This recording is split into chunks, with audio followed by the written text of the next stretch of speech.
മതവിശ്വാസത്തിലും മതാനുഷ്ഠാനങ്ങളിലും തികഞ്ഞ മുസൽമാനാണ് ബഹുമാനപ്പെട്ട എ.പി. അബൂബക്കർ മുസ്ലിയാർ. ഇതിന് തികച്ചും വിപരീതമാണ് നമ്മുടെ സഹോദരി നിമിഷ എന്ന പേരുള്ള യുവതി. എന്നാൽ രണ്ടുപേരും ഒരു കാര്യത്തിൽ ഒരേപോലെയുള്ളവരാണ്. മനുഷ്യത്വത്തിൻ്റെ കാര്യത്തിൽ രണ്ടുപേരും മനുഷ്യരാണ്. ഇന്ന് കേരളത്തിലെ ഏറ്റവും വലിയ ചർച്ചാ വിഷയമാണ് മുസ്ലിമായ അബൂബക്കർ മുസ്ലിയാർ മുസ്ലിം അല്ലാത്ത നിമിഷപ്രിയയെ എന്തിന് സഹായിക്കണമെന്നുള്ളത്.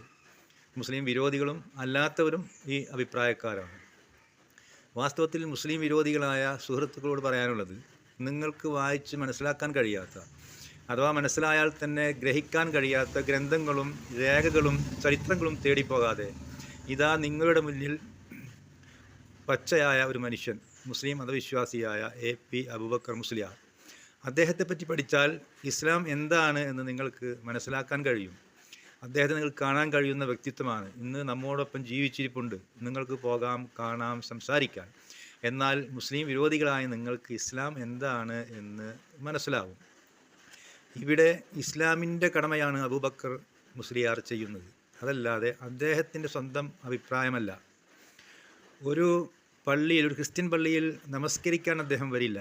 ഹിന്ദു ആരാധനാലയത്തിലും അദ്ദേഹം നമസ്കരിക്കാൻ വരികയില്ല.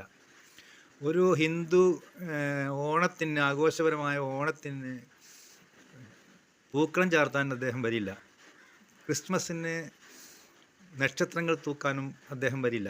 നേരെ മറിച്ച് റോഡിൽ വീണ് കിടക്കുന്ന ഒരു മനുഷ്യൻ്റെ സഹായിക്കാൻ വരുമ്പോൾ അദ്ദേഹം നെറ്റിയിലെ പൊട്ടോ അതല്ലെങ്കിൽ കഴുത്തിലെ മാലയോ നോക്കുകയില്ല.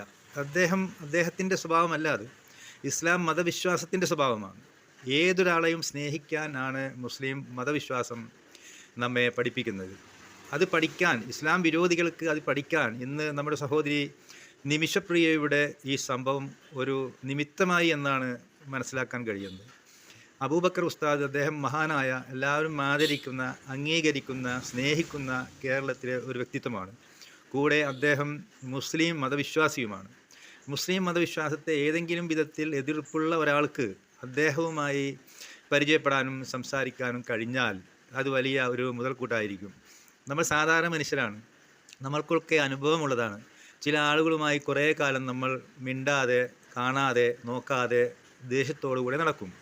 പിന്നെ ചിലപ്പോൾ ചില പ്രത്യേക അവസരങ്ങളിൽ അവരുമായി ബന്ധപ്പെടാൻ നമുക്ക് അവസരം ലഭിക്കും. അപ്പോൾ നമുക്ക് തോന്നും, ഇത്രയും നല്ല മനുഷ്യരായിട്ടായിരുന്നോ നമ്മൾ ഇതുവരെ ശത്രുതയിൽ വർത്തിച്ചത് എന്ന് തോന്നും. ഇതുപോലെ തന്നെയാണ് ഇസ്ലാം മതത്തെ പറ്റിയുള്ള മുസ്ലിം വിരോധികളുടെയും ധാരണ. നിങ്ങൾ മുസ്ലിം മതവിശ്വാസത്തെ മനസ്സിലാക്കൂ, പഠിക്കൂ, ഗ്രഹിക്കൂ. എന്നാൽ നിങ്ങൾക്ക് നല്ല മനുഷ്യരായി വളരാം. അത് ഏത് വിശ്വാസത്തിലായാലും ശരി.